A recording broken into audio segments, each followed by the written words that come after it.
মহাভারতে অনেক যোদ্ধারা অংশগ্রহণ করেছিলেন। সবাই ছিলেন শ্রেষ্ঠ কুলের। কেউ কেউ ছিলেন বড় বড় রাজ্যের রাজা, কেউ কেউ ছিলেন দেবতার পুত্র। এনারা সবাই অংশ নিয়েছিলেন। এনারা সবাই শ্রেষ্ঠ কুলের, প্রত্যেকে ভালো পরিবেশ পেয়েছেন।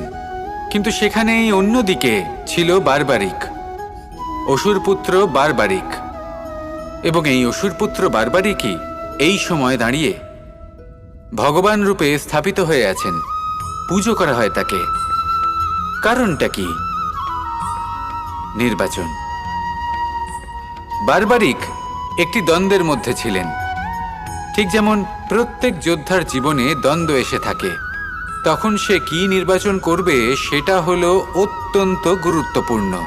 বারবারিকের কাছে এত শক্তি ছিল যে একটি মাত্র বাণ প্রয়োগ করে সবাইকে নাশ করতে পারত। দ্বন্দ্ব ছিল একটাই,